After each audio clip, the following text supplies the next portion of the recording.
Well, hi everybody. It is great to be with you. We all know that the pandemic has kind of turned all of our lives upside down and presented loads of different challenges and obstacles into our life, and certainly in the life of our church. And one of the areas in our church that's been really significantly challenged is our youth ministry. And I'm here with Lynn Gibson, our wonderful youth pastor, and we thought we would just do a little bit of an interview just to share a little bit about what's been happening in youth and some real celebration stories. But before we do that, I just want to say a big thank you to Lynn and her teams and anyone who served in youth ministry, especially during this challenging year. Teams have had to really adapt on the fly. They've had to stand in the gap and just overcome tons of obstacles as they've just really tried to minister to our youth who are just going through the biggest and most stressful period of their lives. So a huge thank you from me to all who serve. But Lynn, why don't you tell us some of the wonderful things you've been seeing in youth despite the challenges? Yeah, so what we as youth leaders observed during last year in the first lockdown was that our young people, as you were saying, they were so stressed out and actually just full of disappointment. Things that they had been looking forward to, mission trips, family holidays, plans that they had with their friends had all been cancelled with no real clarity of when they could happen again.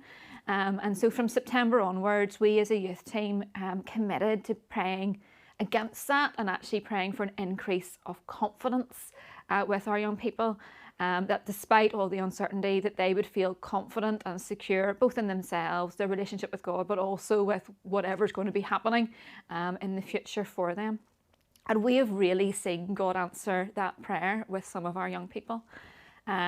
First of all, we have been blown away by just stories of how young people are actually having the confidence to talk to their parents for the first time about difficult questions that they have been struggling with. And it has been really lovely to hear from both parents and young people of just real life issues that they now as a family are working through, that previously there wouldn't have been space or time or the confidence to ask those questions of their parents. So it's been really lovely that, especially dovetailing into the God's presence in every home focus that we had as a whole church before Christmas, that has been able to be played out with our young people.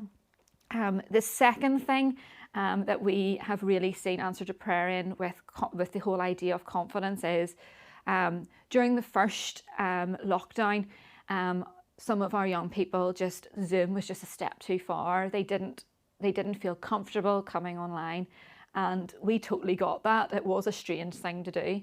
But actually we have seen a couple of young people who wouldn't have necessarily been regular attenders at our in-person stuff pre-pandemic, joining our stuff online, and actually finding the home comforts a really a confidence building thing, that they actually are at home, they feel secure and comfortable in their own home, and actually have been able to make friends on the online things that we have been doing, and actually are the first ones now signing up for Sunday Youth whenever it's now back in person.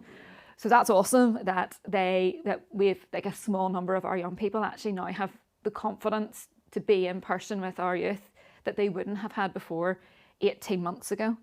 And lastly, we were really excited that we actually saw healing during one of our youth pods, which is online as well. One of our young people, basically at the end of our youth pod, just happened to say, "Oh, my foot's really sore. I haven't been able to put weight on it." And so that group of 8 or 10 young people and leaders were able to pray for that young person's foot whilst on Zoom. And immediately after we prayed, she was able to put weight on her foot, which she wasn't able to do. And then within a couple of days, I contacted her again, and she was able to report that it was completely pain-free, which meant that she didn't have to go to the hospital, which is something that whenever she asked us to pray, the next day was what they were planning on doing, was going to the hospital. So that was really confidence building for her, but also for the young people who were on that call, that even though we're not close together, God is close to us, and God is still working, even though it feels a wee bit crazy and chaotic. So we're really celebrating that. Even though it has been hard for our young people, God has still been on the move, and we're so, so thankful for that. That is great. We're a praying church, and I so love that about BCV. Tell us how we can pray for youth and youth leaders. Yeah, so I guess our prayer really is we're now readjusting to new changes. So just prayer of protection over both our young people and our leaders, that disappointment or anxiety or anything like that doesn't get a foothold on our young people, that actually they see coming back in person as something that's a really good thing. Pray especially for our young people who haven't been as engaged for whatever reason during the pandemic, that they know that they are still loved and valued and they haven't missed out, and we would love to see them. But also pray for protection for those relationships that have been built over the pandemic, that those are protected and those will continue to grow and thrive.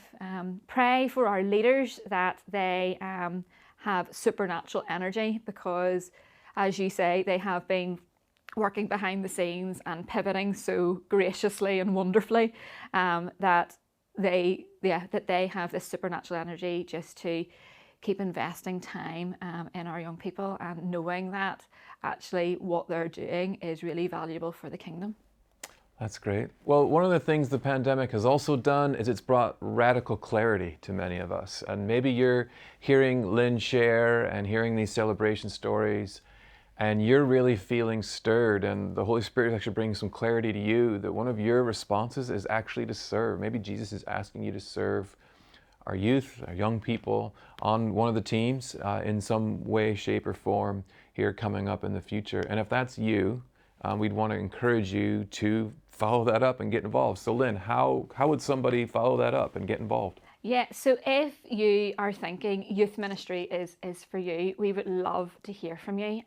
Basically, you just need to have a heart for Jesus and have a little bit of time each month to spend time hanging out with young people. You don't need to be a gifted speaker, or you will not be expected to do anything that you're not ready to do.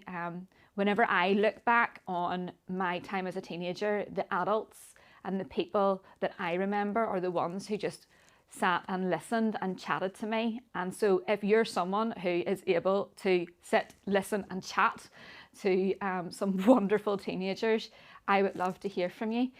So if you'd like to get involved, probably the easiest thing to do would be to email me, lynn@belfastcityvineyard.com, or speak to one of the pastors or staff at BCV. They will be able to point you in the right direction. And that way then you will be able to come along for a trial week. And then if it is something that you would love to do, then they can take it from there. So once again, thanks to all our wonderful teams. We love our young people. And thank you, Lynne. And thanks to you for praying along with us in this.